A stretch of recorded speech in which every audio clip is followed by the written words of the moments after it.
성경 있는 마을에 잘 오셨습니다. 성경 관통, 죄와의 내적 투쟁입니다. 주님을 믿는다고 했는데 내 속에는 여전히 죄를 향해 가는 마음이 남아 있습니다. 나는 늘 죄에 걸려 넘어지고요. 사는 것이 사는 게 아닙니다. 어떻게 해야죠? 이 문제를 성경을 통해서 풀어가고 싶습니다.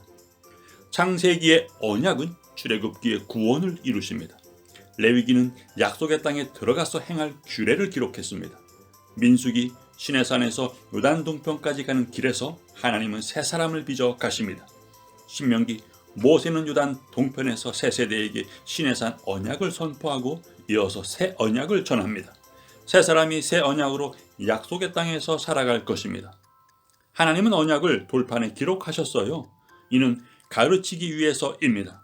이 말씀을 듣고 순종할 때 하나님께서는 나를 세계 모든 민족 위에 뛰어나게 하실 것입니다. 그런데 이스라엘은 출애굽기에서 금송아지를 숭배했고요. 약속의 땅으로 가는 길에서는요, 끊임없이 애굽으로 돌아가겠다고 했습니다. 가나안에 들어가서는요, 가나안의 우상을 받아들였습니다. 결국 언약은 돌판에 남아 율법 조항이 되어서 사람이 죄인임을 끝까지 고발합니다.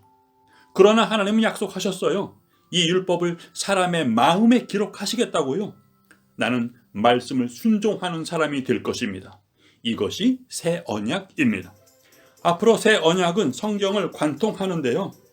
레위기 신명기는 포로 귀환 후에 새 언약을 이루신다고 약속합니다.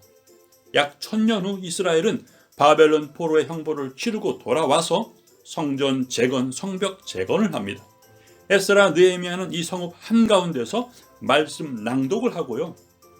그러나 말라기에서 이스라엘은 외식 신앙으로 흐르며 메시아가 오셔야 함을 말씀하시고 구약 성경은 마무리 짓습니다. 구약의 유월절, 어린 양, 제사, 바벨론 포로 등은 십자가를 가리키고 있습니다.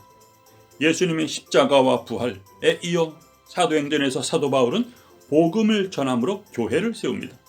즉 고린도, 갈라디아, 데살로니가의 교회를 세우는데 여기서 사도의 복음은 육신의 문제와 부딪히게 됩니다. 즉 고린도 교회는 시기와 분쟁으로 서로 나뉘게 되었습니다.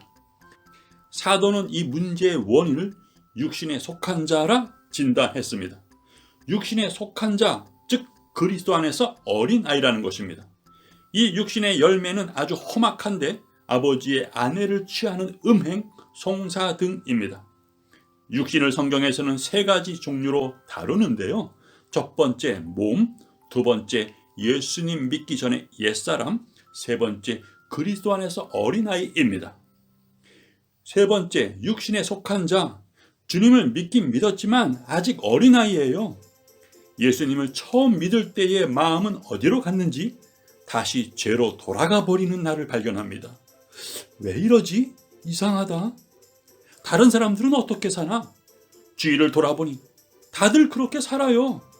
죄는 무감각하고요. 예수님을 믿는 사람인지 안 믿는 사람인지 분간이 안 됩니다. 그렇게 고린도 교회는 육신에 속한 자로 살았습니다. 그 옛날 예레미야 때 이스라엘은 성전에 들어와서 우리가 구원을 얻었나이다 했습니다. 그러고는 산당에 가서 바알을 위하여 자기 아들들을 번제로 불살라 올렸습니다. 그런데도 선지자들은 백성에게 평강하다 했고요. 백성은 그것을 좋아했습니다. 예레미야 한 사람만이 바벨론 포로가 하나님의 뜻이라 했습니다. 이 육신의 문제를 사도는 로마서 7장에서 다룹니다. 어느 날 말씀이 들려왔어요. 탐내지 말라. 종이에 기록된 율법이 살아서 계명으로 나에게 다가온 것입니다. 그제서야 나는 이게 죄구나 알게 됩니다. 이렇게 살아서는 안 되지. 그런데 육신 안에서는 죄와 내가 들러붙어 있어서 떨어지지 않습니다. 그래서 그때도 하나님은 예루살렘을 바벨론 포로의 맹렬한 풀무불에 넣은 것이에요. 은에서 찌꺼기를 제거하려고요. 나는 이 맹렬한 풀무불 죄와의 내적 투쟁을 해야 합니다. 여기서부터 구원에 관련된 각종 이단이 생겨납니다.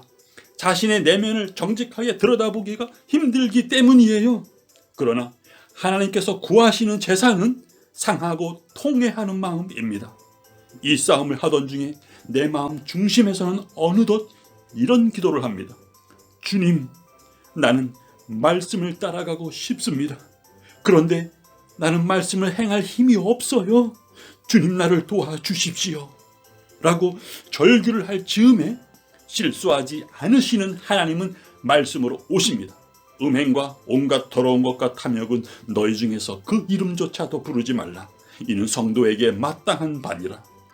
말씀은 항상 계셨죠. 단지 그제서야 들린 것입니다. 나는 말씀을 따라 한 걸음을 옮깁니다. 육신에서 나옵니다. 내가 한 것인지 성령님이 하신 것인지 인간의 이성으로는 설명할 수 없는데 나는 그렇게 주님과 함께 임마누엘로 말씀에 순종합니다. 영으로서 몸의 행실을 죽이며 살리니 승리한 것입니다. 사도 요한은 요한복음에서 믿음으로 구원을 얻는다 하셨고요. 요한계시록에서는 이기는 자가 천국에 들어간다고 했습니다. 믿음의 사람은 이기는 자로 살아갑니다. 바벨론 풀무불 죄와의 내적 투쟁으로 들어가는 것에서 흔들리지 마십시오. 승리하시기를 기도드립니다.